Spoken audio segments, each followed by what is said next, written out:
Hold on to your helmets, race fans. F1 Brake Check is back in action. It's our New Year's episode, and Corey and I will be revealing the 2024 season predictions that makes our Magic 8 Ball jealous. We'll remember the great Gilles de Ferran. We'll break down the RB20 preseason drama. Spoiler, it failed its crash test, and more. Buckle up. F1 Brake Check is putting the hammer down. Welcome.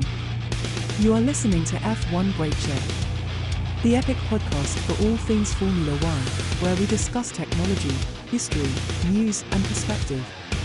With your hosts, Scott Vick and Corey Broom. All right, so let's get into the news. First item on our rundown is we pay tribute to the late Gilles de Ferran. I don't know how familiar you are with Gilles de Ferran, Corey. Yeah, I'm not. Okay. Gilles de Ferran was a two-time IndyCar champion, and he won the 2003 Indy 500. He was Brazilian, but he cut his teeth in Europe like a lot of up-and-coming drivers. He tore it up big time in F3000, which later became F2. It didn't seem like any doors were going to really open up for him in Formula One at that time. He redirected his career to the States and came over and started racing IndyCar, and actually won the season closing race at Laguna Seca for Jim Hall in his rookie season. Put a stamp on the announcement that he was here to stay and he was going to be a force to be reckoned with, especially because his team was not as well funded as some of the larger, like at that time it was Newman Haas and the Penske's and the Ganassis of the world. It showed just what an incredible talent he was as a driver, even though by his own admission, he wasn't that great of a driver. It's just that his attention to detail and his understanding of engineering, he was able to set up a car better than anybody else on the grid. That's one thing, though, is that I don't care how good of an engineer you are. If you don't have a lot of talent, a mediocre driver, even in the best engineered car, is not going to be challenging for podiums and wins unless you got a lot of talent. Gilles took and retired from active racing shortly after winning the Indy 500. But before calling it a day on his career, he does actually still to this day hold the record for the fastest closed circuit speed in history. He set during the qualifying for the Fontana Oval race, he set a lap record of 241 plus miles per hour, which, like I said, is still to this day is held as the closed circuit fastest recorded speed. He was just a really, really great driver. But then after he retired from IndyCar, he spent some time doing some sports car racing and was partnered with Simon Pagenaud, great French driver, who later on would become a IndyCar series champion and Indy 500 winner. Gilles drove a couple of years with him, and he tried to start his own IndyCar team. And then when things didn't quite work out, he basically left IndyCar and went to work for Honda in Formula One as one of the technical directors. That wasn't his actual official title, but he did a lot of consulting with Honda in their Formula One program. Gilles' input with Honda is really kind of what built Honda into the powerhouse that they are today, or before they quote unquote left the sport at the end of last season, even though that we know that they're still giving a lot of technical input and everything to Red Bull. Even though the power unit is no longer stamped with the Honda on the valve covers, it's still basically a Honda. Right. And then he was also spent a number of years as a consultant for McLaren, both for their Formula One and for their IndyCar teams. Even though he was primarily known for his time in IndyCar, his imprint is still felt all over Formula One because of his time as a technical consultant. I got a chance to meet him after he had retired. I was at the Indy 500 few years after he retired and actually got a chance to meet him and talk to him for a couple minutes. And super, super nice guy. Everything that they said about his technical brain, it was spot on. I mean, this guy had such an incredible grasp of the engineering required for a race car. And he was so meticulous and so methodical in everything that he did. And he attributed a lot of that to his own father. He also spent a number of years as the editor at large for Racer magazine. And some of his front of the issue columns, if you get a chance, go to racer.com. And a lot of his previous articles are still available on their website. and go back and read them. Some of his insights are just phenomenal. There's no other way to describe them. They're so spot on. And especially the one that he wrote as an open letter to his father in thanking him to what he achieved in racing is just wonderful. He was taken from us way too soon. Apparently, he was doing some racing with his son at a private event at a track and suffered a heart attack and was taken from us way, way too soon at the tender age of 56. Our condolences go out to his family and Godspeed, sir. All right, so let's move on to something else a little less heavy. So, did you see the news about the big brouhaha over the RB20 failing its crash test? No, I have not. So apparently the first initial crash test with the FIA, the nose cone on the and front wing assembly failed the initial crash test. For those who aren't familiar, every year the cars have to go through a series of frontal, rear, and side impact tests that the FIA mandates, that they have to be able to survive a simulated crash of certain speeds, which I believe it's somewhere in the ballpark of 120, 130 miles per hour, if I remember correctly. It may be slightly higher now. They have to be able to take and sustain a simulated crash. So basically what they'll do is they'll put the car on a rig, and then the FIA will take and have a plate that will like smash into the front of the car at the prescribed speed. And the front nose cone has to be able to can only deform a set amount, and the frontal impact test cannot deform any further back than the center line of the front axle. So if the car had an axle running between the two wheels through the center of the monocoque, the crash structure at the front of the car cannot encroach into that area. Apparently, as we talked about, I think it was either last week or the week before last, the RB19 went on a serious crash diet and lost a ton of weight over the RB18. One of the things that they're further trying to do is, in an effort to reduce the weight of the car, they apparently on the RB20, they have considerably hollowed out and tried to remove a lot of the weight from the front wing assembly and nose, and apparently they took a little too much out. So it's really, there's been a big brouhaha about it. Oh my God, they failed their test and everything. But it's like, relax. They tried something, it failed. I guarantee you that if they haven't already submitted it, they'll within a week or two, they'll have a new nose assembly submitted to the FIA for crash testing. That I guarantee you this one will. They will take and test it, and they'll make sure that it passes the test. And a lot of people have asked, well, why are they spending all this time and everything to try to remove all this weight from the front? One of the things that Formula One cars, pretty much in all racing, they try to build the cars so that they actually weigh less than the minimum weight requirement. And the reason for this is when the car is underweight, which in the case of like NASCAR and IndyCar, the weight of the car is based upon what they call the dry weight, which is the engine. It has to have the engine and all of its components installed, but it doesn't have to have any of its fluids or the driver installed. And that's what makes up its minimum weight. Whereas in Formula One, it has to be the full weight of all of the car's components plus the driver. That's the reason why at the end of every race, you'll see the drivers are getting weighed. It's because that calculation will go into the total weight. So when the car goes through scrutineering after the race, they will add the weight of the driver at the end of the race into the weight of the car when it goes through its final scrutineering to make sure that it meets minimum weight. Well, in order to make minimum weight when the car is underweight, what they will do is they will actually add lead ballast to different parts of the car to take and help with the balance and the handling of the car. One of the things that they will do is they will actually add lead weights to the front nose section based upon how a driver may prefer car setup. Prime example is if you go take, and there's a really great video where I think it was on the F1 Tech website, where they actually go and they grab two identical Mercedes wings.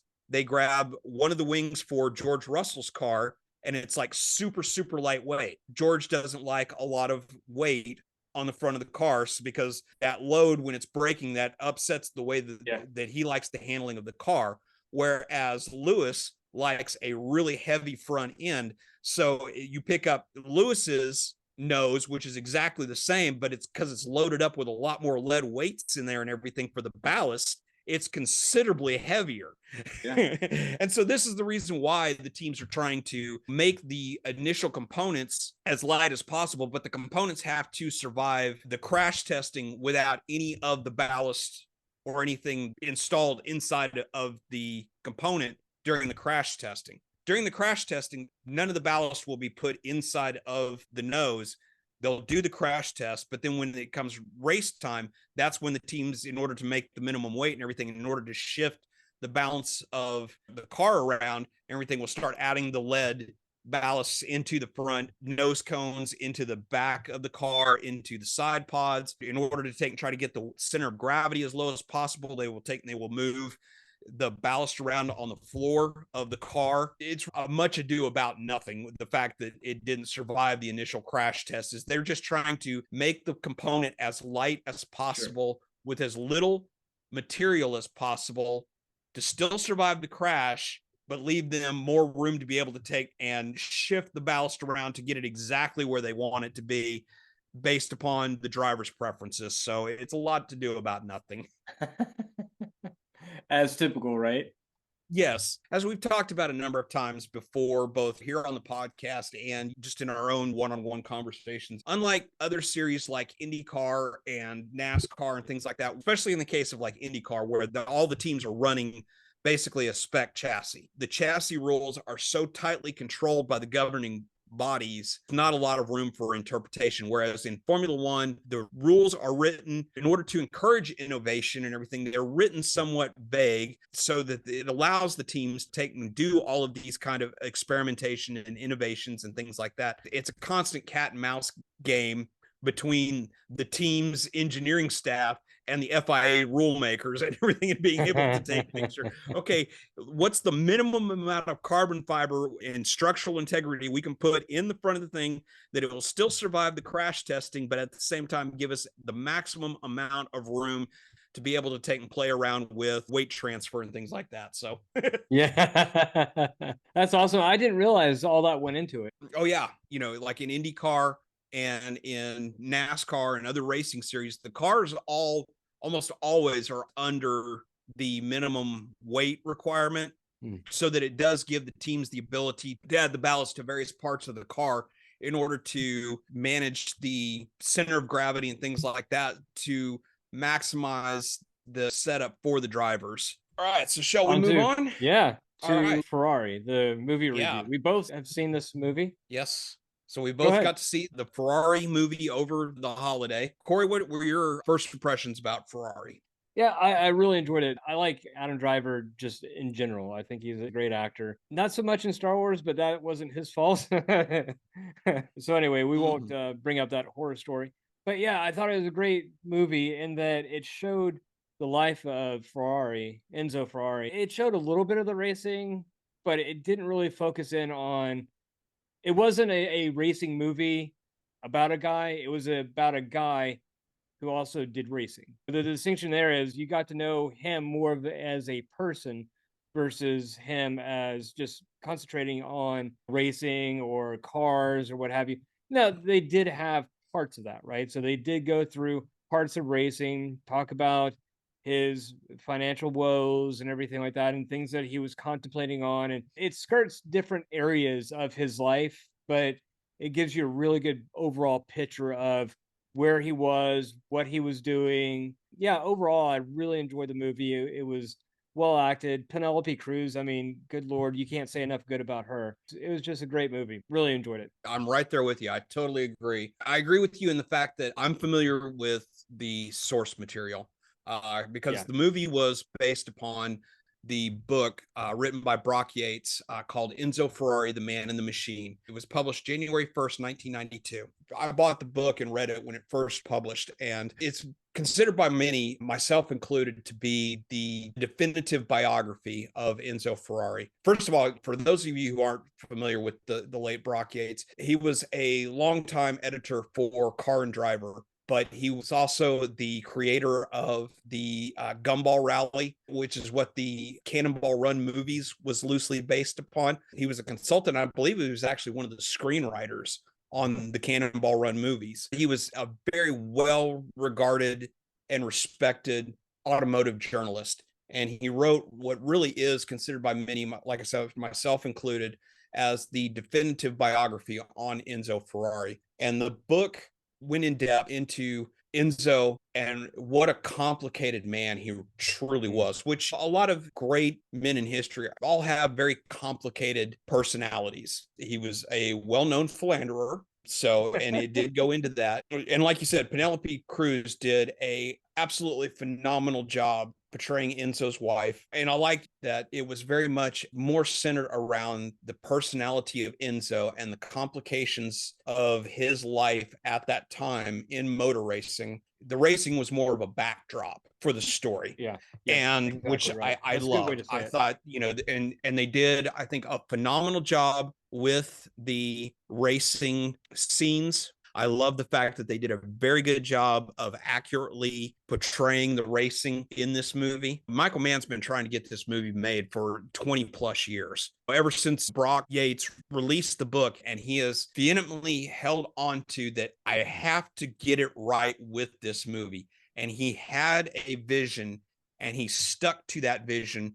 But because he clung to that vision so tightly, that it took a long time for him to get this movie made. I think he has done a phenomenal job. And as we've talked about before, I'm as much a student of the personalities in the history of the sport of F1 as I am of the racing itself. To me, that's part of what makes Formula One so interesting. As we talked about a couple of weeks ago, in the episode where we talked about why we love F1. So if you haven't listened to that, go back and listen to it. But it's these kind of stories and everything. It's part of the reason why I love F1 so much. And I'm such a student of not just the racing itself, but of the personalities and the history of the sport.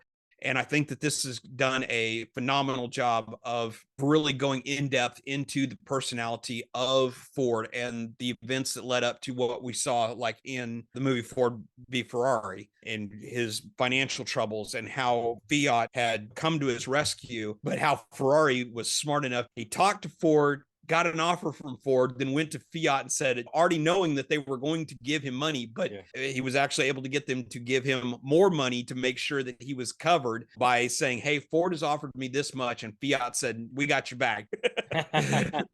So I love also that at the end of the movie where they tie it up. And I mean, I know I'm not going into spoiler alerts because anyone who knows anything about Enzo Ferrari and his story and his life is already going to know about the loss of Dino at such a young age. Pretty much tore his marriage apart, and how his affection for Pietro, because he had such a complicated relationship with his wife, it's like he couldn't claim Pietro as his own. As it points out in the movie, he wasn't allowed to claim Pietro as his son until after his wife died. So when his wife died in, I believe it was 76 or 77, he was finally able to say, this is my son, and he was able to bring him into the fold. And Pietro is the executive chairman of Ferrari to this day.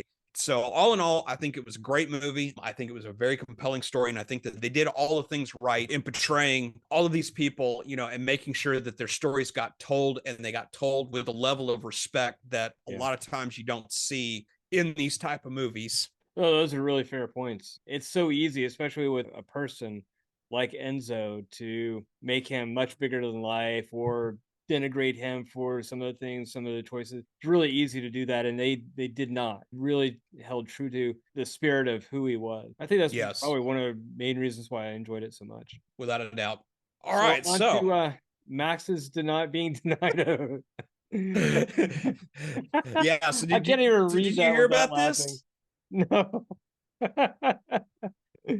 Okay, Formula One champion, current and three-time Formula One world champion, Max Verstappen, was in Algarve in Portugal. He had rented out the Algarve International Circuit, which is the racetrack in Portugal, and he had booked 20 rental cars through the Sixth rental agency. And when he got there, he had selected a Mercedes-Benz AMG GT for himself.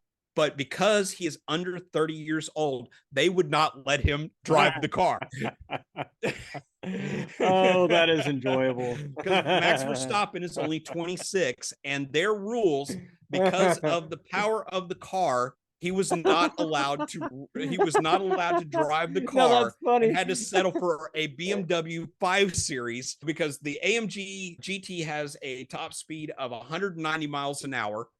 And he had to settle for a BMW 5 Series, which is electronically governed at 155 miles an hour. You could just imagine, like, his brain is like short circuiting when somebody tells him, "Yeah, I'm sorry, sir, we can't rent it to you because it's too powerful." Yeah, you don't have you're not old enough to be able to take and handle that kind of power. Even though I saw in one article, it said it made some comment about, he was denied being able to rent a Mercedes AMG, even though he regularly beats AMG Mercedes AMG cars.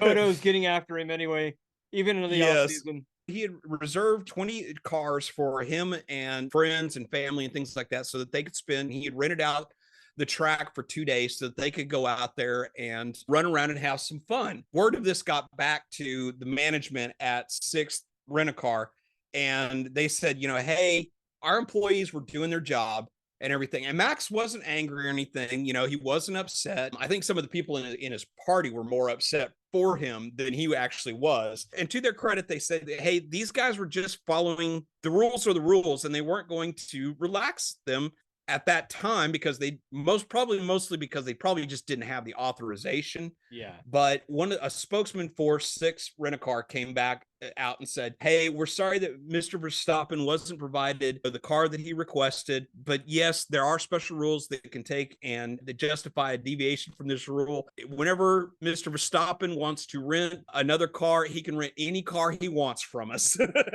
regardless of his age or what the insurance requirements are. How funny is that? Yes, I think is hilarious, and it's my gosh, yes. Oh yeah, I think it's just absolutely hilarious. Yeah, that is a fantastic story. So on to our predictions for 2024. Yeah, so let's get into it. So I thought that this week what we would do is we would take and jump into and make our new year, because we're recording this on January 3rd. So we're right at the beginning of the new year, and I thought it would be a great time to make our preseason predictions for 2024. So Corey, I'm going to go ahead and let you start off. All right, these are the ones that I've written down: Red Bull, Mercedes, Ferrari, and Aston Martin will take the top. I'm not saying which ones are in which order, but those are going to be the top four. And then I predict that this year, Mercedes is going to close the gap on Red Bull, and Hamilton will chase Max, be very close, but I still don't see him beating Max. So I think that he will be in second, though. Bottas finally will overcome whatever demons has been plaguing him over the last year and a half or so, and he will end up in the midfield. Checo, fortunately, this is, I don't know, this is for me more, I guess, of a, God, I hope this is correct than anything else, but Checo will improve from 2023, and he will return to normal form. So that's him driving cleanly, that's him being up in the standings, being up, even though he finished second, he had a very, very big dip in mid-season. So that's going to improve. Ricardo will be on podium, but I don't see him moving because, again, Checo's staying where he is. And then Stroll will actually continue to improve. I don't think he'll get a podium, but he will continue to improve. Those are my predictions. Okay. Well, very good. All right, then. Well, there's a couple things on there that we kind of agree on, but there are some differences. So like you, I think that Red Bull will win both the constructors and drivers championships. Like you, I do think that it will be a much tougher fight for them. And unlike the last 2 years where they've won both championships with multiple races in hand, I think that this year it's going to go right down to the wire. It's going to be like 2021, where it's going to go down to the last race in Abu Dhabi. They'll come into the last race of the season pretty much with the championship sewn up, but the second place team will actually have a quote unquote mathematical chance at being able to win it. It will come down much more closer to the wire this year than it has the last 2 seasons. Now, I do have it a little bit out of order from you. I do believe that it will be Red Bull. McLaren will come in second. Mercedes will come in third, and Ferrari will come in fourth, with Aston Martin a very, very close fifth. So we're pretty close on that. Yeah. I didn't put it in any order, but we're pretty close in the top 4 at least. Yep. Top five, I think that will be our top 4 will be, Red Bull, McLaren, Mercedes, Ferrari will be our top 4. Yeah. In the Constructors Championship. I do think that each of the drivers for those teams, they will have at least one, if not multiple wins. And dovetailing into that, I am predicting that both Lando and Oscar will both win races this coming season. Oscar won one of the sprints last season, but I see Lando was last year during the second half of the season was one of the only drivers that was able to challenge Max purely on pace. Yeah. I do see that there will be a couple times this year where Lando and Oscar will have the better car and they will take maiden Grand Prix wins this season. I hope so. I really do. Yes. As we talked about, I believe it was last week, that we've got 12 drivers that their contracts all end at the end of this season. And I do see that we will have at least one driver that will decide to retire from Formula One. They may not necessarily retire from racing altogether, but they will definitely announce their retirement from Formula One. Unlike you, I think that Checo will return to form, but at times I have a bad feeling that as much as I don't want to see it, I have a bad feeling that we're going to see another very uneven season from Checo. There will be times where he will be brilliant. There will be times where he's off in the weeds. And I think because of that, I do predict that he will win multiple races this year because of that uneven performance. That I do see that we will see a swap with Checo and Ricciardo. They'll swap seats at the end of the season, with Checo going to AlphaTauri and Ricciardo becoming the number 2 at Red Bull. The other prediction I see is I think that Andretti will succeed in their bid to become the 11th team, and that they will be on the grid in 2025.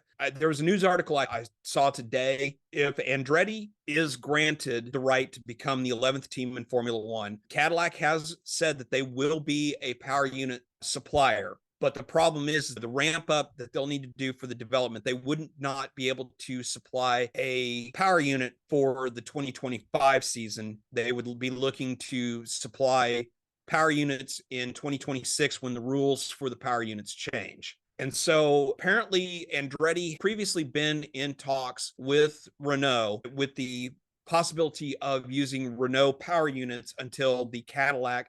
So basically what they would do is they would use Renault power units that would be branded as Cadillacs for the 2025 season until Cadillac had their power unit available in 2026.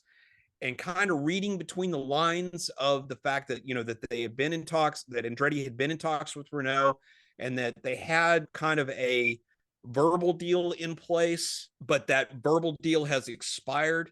But Renault has said, we're more than willing to resume those talks. And reading between the lines, I have a sneaking suspicion that they've actually already probably resumed those talks. And that in all likelihood, I think that probably by mid-season, we'll see that Andretti will be joining the grid in 2025 with a technical partnership with Renault and Alpine in order to help accelerate their development of the car to get it ready for the 2025 season. Okay, next one. Aston Martin will win a race this year. I think that they will this year because the fight between the top teams is going to be a lot tighter than it has been the last 2 seasons. There's going to be one race where something happens. There's going to be some kind of carnage. And I think that Aston Martin will be gifted, be in the right place at the right time, will execute their strategy to perfection, and will win a race. Now, the crazy prediction that I'm going to make is it's not Alonso who's going to win the race. It'll be Stroll who's in the right place at the right time, and he will get the maiden win for Aston Martin. Love it. All right. And then my last prediction for the year is that Gunther Steiner is going to be everywhere in 2024. He has a sitcom in development loosely based on him. We're going to see the sitcom based on Gunther. Netflix, when Drive to Survive is released in February, it's no longer going to be called Drive to Survive. It's not going to be called Gunther Steiner's Drive to Survive. I think there will be a documentary about Gunther Steiner specifically released on Netflix. I think that Gunther Steiner will be the Grand Marshal at probably like the St. Patty's Day Parade in Chicago. And Gunther Steiner will also be named Time Person of the Year. Those are all said very much tongue in cheek because I love Gunther and I think he's a phenomenal personality. I think he's done a lot for the sport. And so I love Gunther and I hope nothing but for the best for him. But I think this will be the year of Gunther. That's awesome. So those are my predictions for 2024. Very cool. Love them. All right. So I think we're about ready to bring it home. What do you say? Definitely. All right, then. Next week, we're going to come back to you on F1 Brake Check. We're going to be talking about the latest news and rumors. Plus, we're going to be talking about the safety car versus the virtual safety car. We're going to be talking about its history and use in Formula One and its advantages and disadvantages of each type in regards to the pit strategy. And before we call it a day, I do have to say happy early birthday to my co-host, Corey Brune, whose birthday will be coming up in a couple days. So from myself and the F1 Brake Check community, Corey, happy birthday. Thank you. You bet. So until next time, we will see you then. F1 Brake Check is out. Thank you for listening to F1 Brake Check. If you have enjoyed what you heard, don't miss a single episode by hitting that subscribe button in your favorite podcatcher. Also, help us grow by sharing us with your friends and fellow F1 fans. We value your feedback and passion, so please take a moment to review our podcast. Your reviews help us grow and improve, and it means the world to us. Share your thoughts, rate us, and let us know how we can make the show experience even better. F1 Brake Check is a production of Brake Check Media. For your hosts Scott Vick and Corey Brune, until next time, stay inside track limits, and try not to pitch it in the kitty litter.